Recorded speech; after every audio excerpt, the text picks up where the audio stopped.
Hello people, good morning, good afternoon, good evening, depending on which part of the world you're watching from. It's Joe, your tech handyman.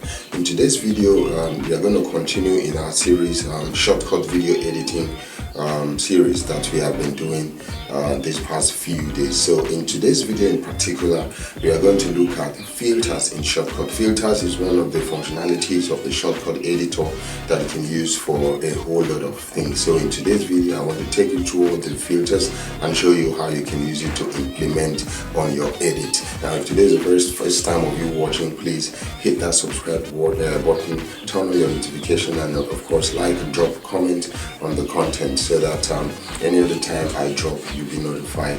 Now, if you're ready, let's do it right now.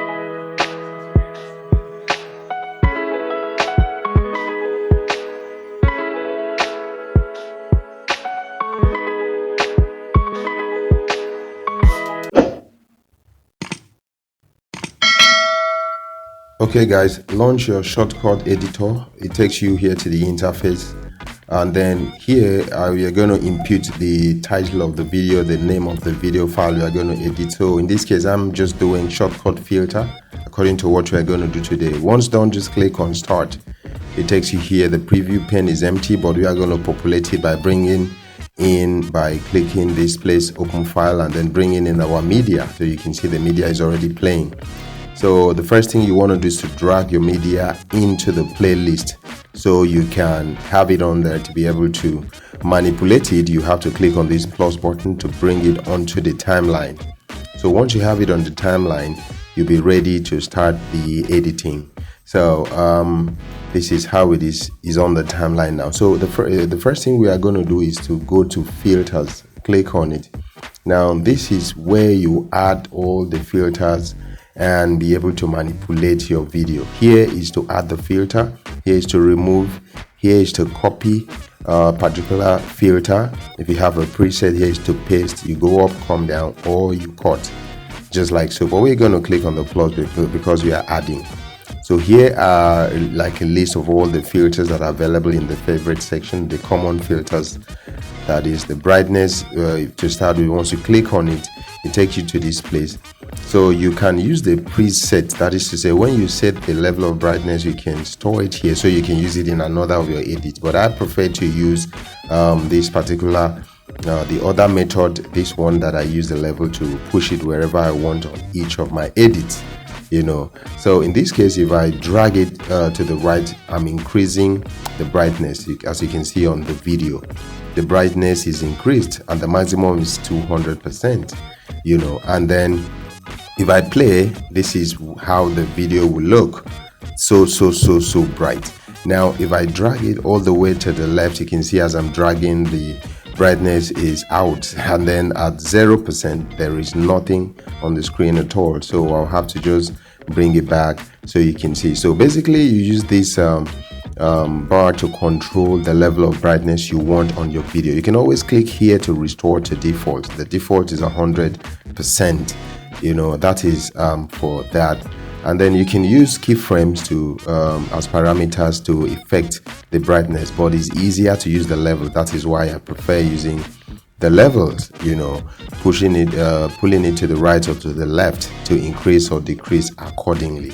Now that is for brightness, and all of the filters we're going to add will appear right here, will be listed right here. So we have brightness there. So we click on the plus again, it takes us here, and then the color grading is the next.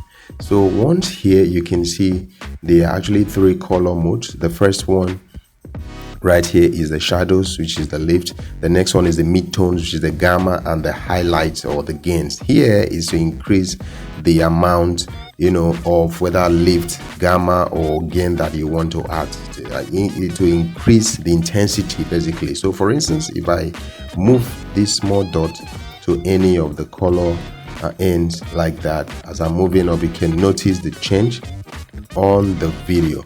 And then if I pull this up the bar, it increases the intensity of the shadows that I just implemented, just like so. Up increases, down decreases it. So that is how you do it. So once you click on this place, it takes you back to default. Now the same thing on the midtones, you can drag it to any direction you want, you know, towards the green or towards the orange for instance. Then I can increase the intensity using these controls right here on the midtones. And then you can notice how the video plays if I play it, and then the color, the setting, the midtones, the gamma mode stays right there. So it's return it to default. Then for the highlights, which is the gain, I can also do likewise, dragging it to any direction, this time towards the blue end. And then once that is done, I can increase the intensity by dragging this control up or dragging it down. So if I play it where it is, this is exactly how the video is going to look. So if you're okay with this, you leave it that way, return it to default. That is for color. So you can play around with any mixture of this color to achieve the perfect fit for your particular edit. And you can see the color grading is added to the list of filters that we have. So take time out to see how you can play around and walk around with this to give your video a color. So we click on the plus button again. We have brightness now and color grading listed right here as the filters that we've added. So you click on the plus button again, it takes you here, you select the contrast, which is the next, and then just as easy as one of the things that I love Shotcut is it's so user friendly. Beginner friendly. So you drag it to the left to reduce, drag it to the right to increase. If I leave it where it is 79.3%, you can see how it is. So we return it to default. That's for contrast. You click again. So for the fading, you can use this to control where you want your audio to fade in as it is now. So you can use the duration, the timing on the timeline to control. And then if you click on add filter again, you can see fading video. But I'm going to show you a very easy way of achieving this without having to time wherever you want to cause the fading. So we click on the plus, the same thing will apply to the fade out video and all of that. So now let's go to the volume. Now if you want to increase the volume of your video, all you need to do is just drag this control to the right. It's at the maximum now, as you can see, 24 decibels. So if I drag it to the left, I'm actually reducing it. Now the audio is not out in this particular edit that I'm using for this demonstration, but keep your eyes on this peak meter, how it's going to respond. The peak meter, that is how it's going to respond anytime I move to the right and to the left. You can see once I move it to the left, maybe somewhere here, and play the video, you can notice the peak meter is towards close to the bottom because the volume is low. As I increase it, is increasing, and it's going up once in a while, going to the red zone. But once I take it all the way to the max, you can see it's standing permanently on the red zone. It's very loud as it is now. So I will just return it to the default. So this is how you control the volume of your video using these controls as it is now. So we click on the plus button again. Now if you want to mute your video, a particular part, just click on it, the mute, and then the video is muted. To check, just play. You can see the peak meter is not responding at all. That means the video is in mute, is muted. So if I go right back and then scroll down to size, position, and rotate, you can do a lot with this particular function. So you can see how the viewport is now, and this just sticks out of in the middle. You can use it to rotate to control how you want it shown. So you can increase this to zoom. We come to that in a bit. So the size mode, you can decide to fit to your screen by selecting the fit or feel to feel like an overflow right there. Then you can select the distort depending on how you want to do it, but I prefer to leave it at the feel so that it overflows on the screen. Now there is horizontal and vertical fit which you can set. Now to rotate it, all you just need to do is to drag this control to the right or to the left, and then watch how the video is being rotated, whether clockwise or anti-clockwise. That is how you rotate it. Now once you are rotating, you have the end. Now if you want to zoom, first of all, you just increase the zoom. I can see it zoom and brings it closer, then it brings it the other way, zooms in and zooms out by just dragging the zoom control to the right or to the left. Now notice when we were rotating the video, the background was black, so you can actually change that by clicking on this background color.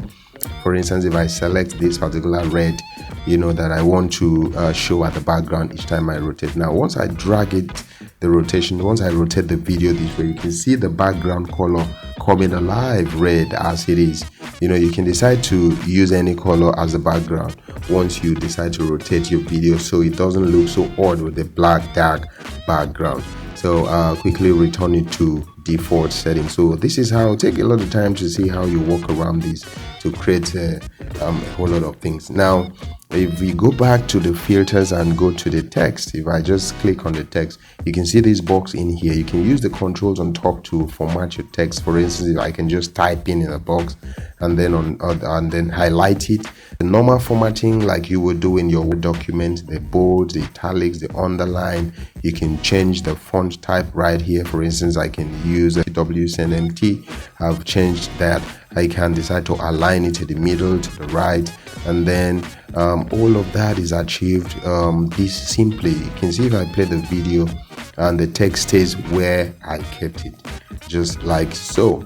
Now the next one is the white balance. So just click on the white balance of the filters tab, drag it to the right and drag it to the left, and watch how the video responds till you get to what exactly you want to do with it. Now you can use different neutral colors. For instance, if I select this particular color as a neutral and then drag it to the left, you can see how it responds. This is how you mix and match your color, using this color temperature control to really achieve the exact color that you want on your video.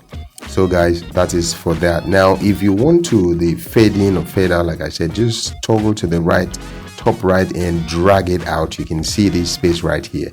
That is going to cause that fade in. So if I play the video, notice how the video from that point fades right out till it is totally dark. That is how it is done. That is for the fade out. For the fade in, just go to the end of the clip, drag it out on the timeline like so, and then if I play it, notice how it fades in from the position I dragged it out. So easy guys to achieve. So take some time out to see how you achieve this fade in. The other one is fade out. And then once you get a hang of all these filters, trust me, you are on your way to making something tangible out of your videos by way of editing. Take your time. I would advise spend a lot of time on these filters and then see what you can create. So if you have followed up to this point, congratulations on this. Thank you for watching. See you in the next video.